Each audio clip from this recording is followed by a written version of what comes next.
I never thought my own father would humiliate me like that on Easter Sunday in front of our entire family. I had helped cook the whole spread since dawn, set up the backyard hunt with colorful eggs hidden everywhere, and even paid for the catering out of my own pocket more than $3,000. The table looked perfect.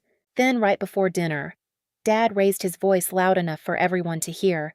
"You're just a guest in this family now. Don't overstep." My stepmom nodded. My brother looked away. I didn't cry. I just walked inside, grabbed my bag, and pulled the plug on everything they took for granted. But what I did next left them speechless and changed how they would ever see me again. I've always been the kind of woman people notice, even at 38, with my 7-year-old daughter waiting for me back home. Heads still turned when I walked into a room, long dark hair that still caught the light, a smile that came easy, the kind of face that made strangers assume my life was softer than it really was. But beauty doesn't buy you a seat at your own family table once things start to shift. That Easter Sunday, I pulled into the driveway of my childhood home in Columbus just after sunrise, the grass still wet and sparkling from last night's rain. I let myself in through the side gate like I had 1,000 times before. Inside the kitchen, I tied on an apron and got straight to work. I helped cook everything cinnamon rolls from scratch that filled the house with warm sugar and spice, fresh fruit salad, deviled eggs the way my family always wanted them, and the big honey-glazed ham Dad liked best. My hands moved through the familiar motions while my mind kept drifting back to the little girl I used to be, standing on a stool right here, watching my real mom do the exact same thing. When the food was prepped, I stepped outside into the cool morning air. I set up the backyard hunt exactly the way the kids loved it, hiding dozens of bright plastic eggs under the bushes, around the old oak tree I used to climb, and behind the garden benches. I even strung up the pastel fairy lights along the fence, even though it was daytime, because I knew the little ones would squeal when they spotted them later. Every detail had to be perfect. Before anyone arrived, I sat on the back steps, opened my phone, and transferred the final payment for the catering, $3,200 straight from my own account. Not Dad's, not Linda's, mine. I told myself it was fine. This was how I showed love. This was how I stayed part of the family after Dad remarried and the house slowly stopped feeling like mine. For years, I kept showing up. I kept doing. I kept paying. Because deep down, I still believed that if I did enough, they couldn't push me out.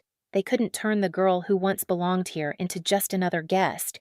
But that morning, as I watched the first cars pull into the driveway and heard the first happy voices floating across the yard, something in my chest felt tighter than usual, a quiet warning I tried to ignore. Little did I know, by the end of the day, that warning would become impossible to ignore anymore. By 10:30, the backyard was filling up fast. Cousins I hadn't seen since last Christmas spilled out of their cars carrying Walmart bags of chips and store-bought pies. The kids spotted the pastel eggs I had hidden and started screaming with excitement. I stood by the old oak tree, coffee in hand, watching it all happen. Someone called out, "Jessica, where do these extra chairs go?" Another cousin asked if I could move the cooler closer to the grill. I smiled, said sure, and did it. That's how it always went. I was the one who made things run smooth. Nobody thanked me. They just expected it. Linda floated through the yard in her new floral dress, nodding at the setup like she was inspecting a hotel ballroom. "Looks nice." "Jessica," she said, not quite looking at me. "You always handle these things so well." The words should have felt warm. Instead, they landed like a polite pat on the head you give a helpful neighbor. Dad was already parked in his usual lawn chair by the grill, laughing with the neighbors about last week's golf game.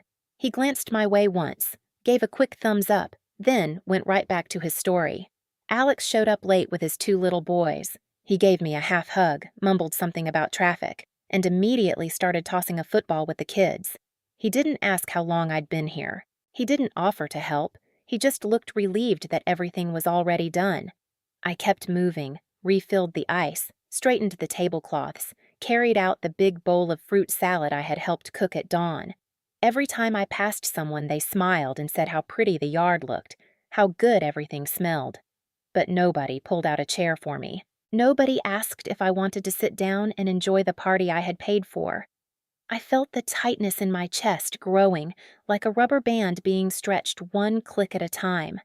Around 3 o'clock, Linda asked me to check on the catering van that still hadn't shown. I walked to the front driveway, phone in hand, and called the company again. When I came back, I overheard her telling one of the aunts, "Jessica is so good at this stuff. I don't know what we'd do without her." The aunt laughed and said, "She's like the hired help who never sends a bill." They both chuckled. I stood just outside the sliding door, frozen, the words sinking into my skin like cold rain. That was the exact moment I realized this wasn't just a bad day. This was the way they had started seeing me years ago, and I had been too busy trying to belong to notice.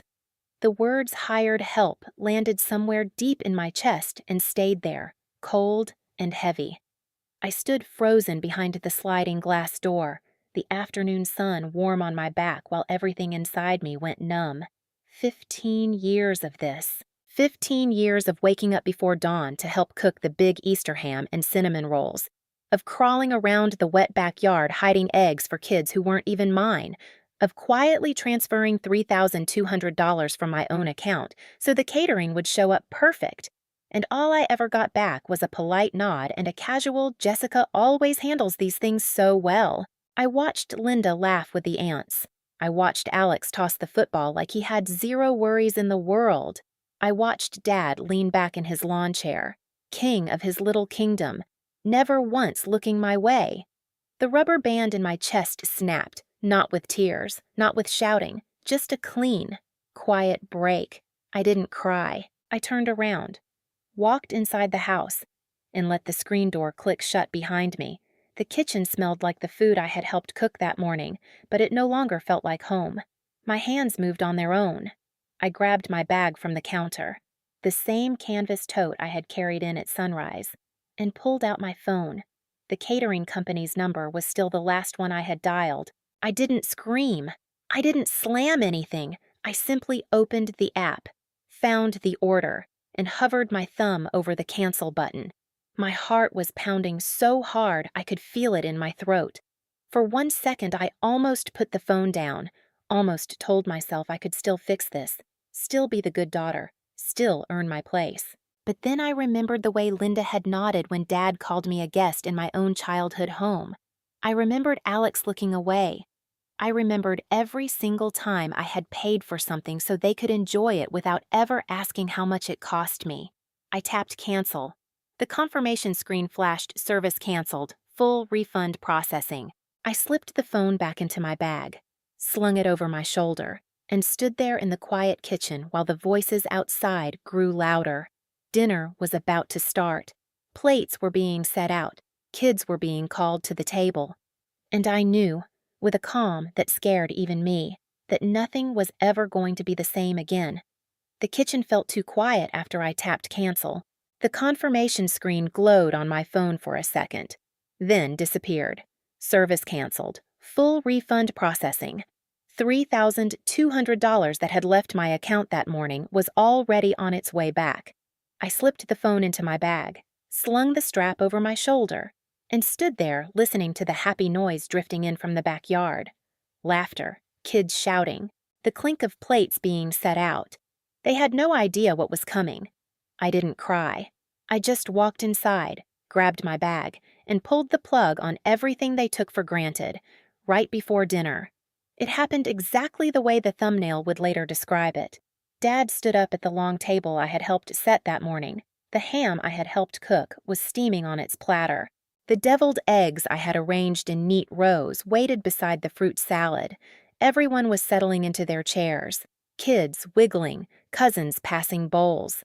Dad raised his voice just enough to cut through the chatter. "You're just a guest in this family now. Don't overstep." The words hit the air and everything stopped. My stepmom nodded once, slow and certain, like she had been waiting for him to say it out loud. Her floral dress looked suddenly too bright against the pale afternoon light. My brother looked away, eyes fixed on the mashed potatoes in front of him, fork frozen halfway to his mouth. The cousins exchanged quick glances. One of the little kids asked in a small voice, Why is Grandpa mad at Aunt Jessica? I felt the rubber band in my chest snap for the second time that day. But this time the break was clean. No tears, no shouting. Just a calm so deep it scared me. I didn't cry. I stood up slowly, pushed my chair back with a soft scrape, and walked inside without looking at anyone. The screen door clicked shut behind me like a period at the end of a sentence I had been writing for 15 years. In the kitchen, the catering manager was already checking his phone.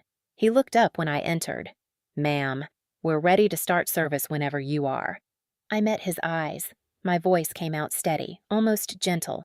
"I'm the account holder. I need to cancel the entire order right now." He blinked. "Cancel."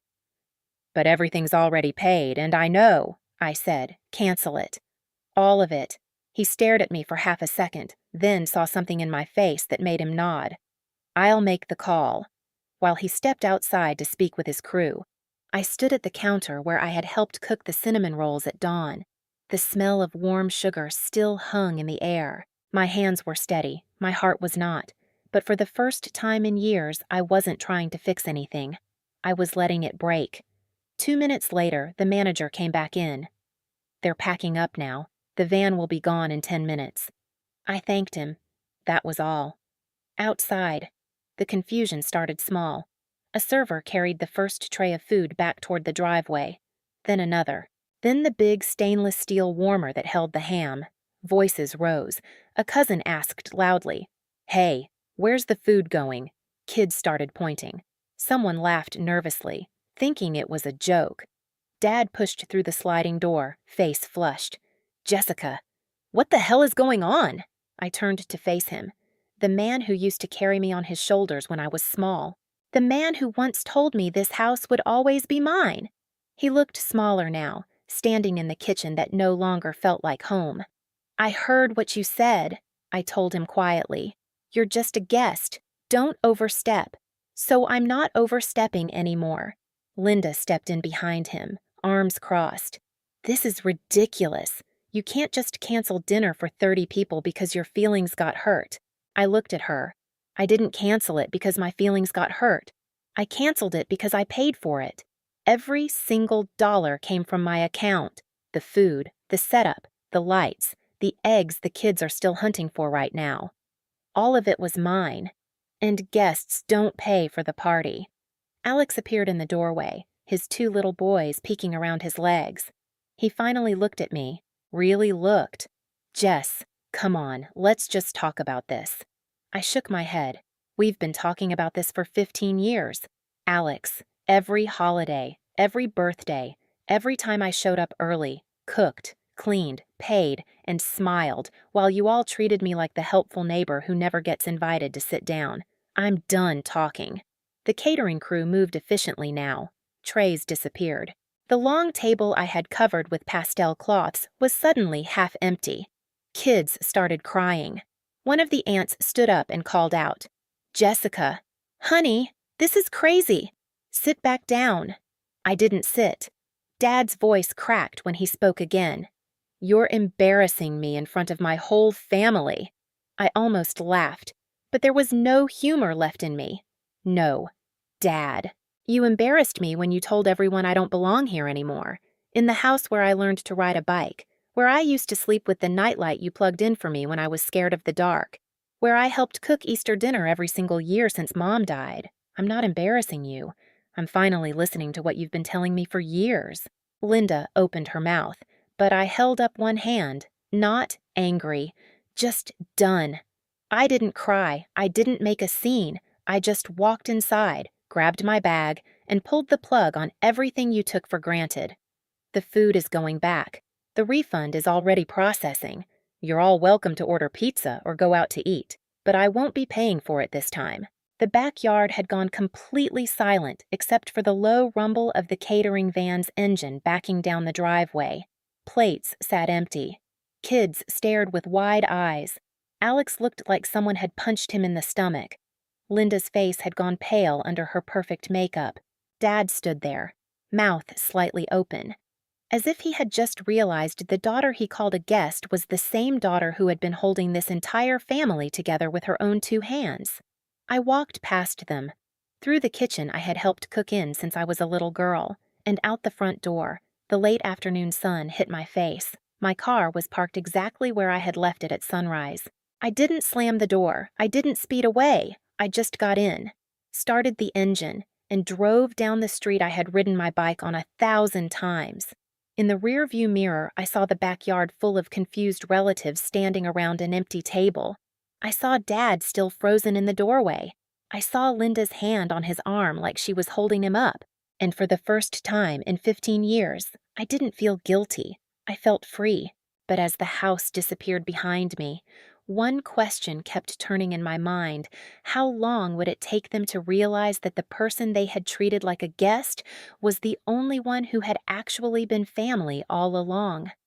The sun sat lower in the sky when I turned onto the highway leading away from the house I once called home. In the rearview mirror, the old oak tree shrank until it vanished behind the rooftops. My hands stayed steady on the wheel. The heavy band that had lived inside my chest for 15 years simply let go.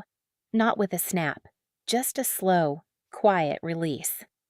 I pulled into the little park where I used to bring my daughter when she was tiny. The same swings still creaked in the breeze. I parked under the maple tree, killed the engine, and sat there listening to the quiet. No more clatter of catering trays, no more forced smiles, just the soft rustle of leaves and my own breathing. For the first time in years, I wasn't trying to earn my place at someone else's table. My phone buzzed, a single text from Alex. "Jess, I didn't know you paid for everything. I'm sorry." I read it twice, then set the phone face down on the seat. Another message came in, this time from Linda. "Your father is upset.